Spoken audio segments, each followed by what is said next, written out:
नमस्कार फ्रेंड्स, मो पिके आपण मानक स्वागत करुच्ची पिके भाई न्यूज यूट्यूब चैनल को। लेबर कार्ड रे आसिला बहुत ही बड़ खुशी खबर जहाँकि मिलवा जाऊँगी 3500 टंका। तो कौन आसी संपूर्ण अपडेट चलते जानवा वीडियो माध्यम ता पूर्वर चैनल नुआ थिले पिके भाई न्यूज यूट्यूब चैनल को सब्सक्राइब करी साइट रे थिबा बेल आइकन को प्रेस कर दिंतु, जहाँ फल समस्त खबर अपडेट इस चैनल माध्यम आपण मैंने पाइपर। एवं चलते जा संपूर्ण वीडियो उपर को।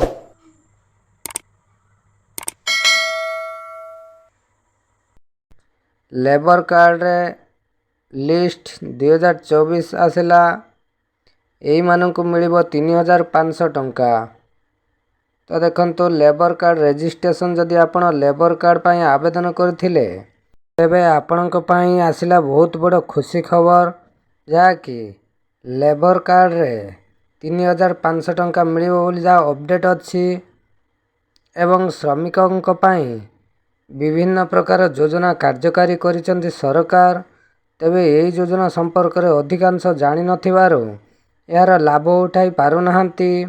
सरकार पक्षर प्रदान करा जाउथुवा लेबर कार्ड माध्यम रे सरकार श्रमिकों को 1000 रु 3000 टंका मिलिबो।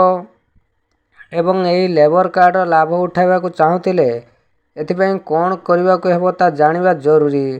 के माने कार्ड पाई परिबे, वार्षिक आय केते होइतिबा आवश्यक, एवं जे माने लेबर कार्ड आवेदन करथिले सेमानकर तालिका आसी सारिछि। एही कार्ड माध्यम रे श्रमिकों को परिचय होई परिबो एवं सेमानकु विभिन्न योजनार सुविधा जोगाई दिया जिवो। श्रम संशोधन विभाग पक्षर यही योजना परिचालित हेउची। स्किल मिशन अधीन रे यही कार्ड पाई आवेदन करि परिबे श्रमिक। यह द्वारा सरकार पाखरे श्रमिकों बाबद समस्त तथ्य रहिबो।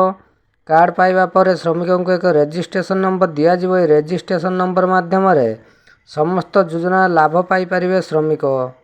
एवं यही कार्ड पाई 1 वर्ष पूर्ण हेबा पर साइकल क्रय पाई 3500 टंका मिलिबो। सेहीपरि श्रमिकों पाई उपकरण किणवा को सरकार लेबर कार्ड माध्यम रे 15000 टंका जोगाई देवे। केवल निर्माण कारीगर को यही सुविधा जोगाई दिया जिवो।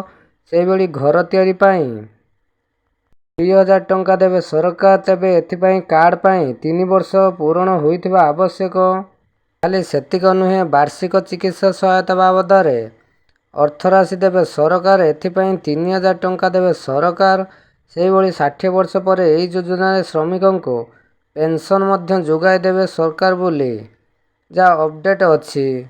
तो यह था आपण मानक पाई बहुत ही बड़ा अपडेट न्यूज। यही इनफॉर्मेटिव वीडियो पाइबा आम चैनल पिके भाई न्यूज यूट्यूब चैनल को सब्सक्राइब कर साइड बेल आइकन को प्रेस कर देना। थैंक्स।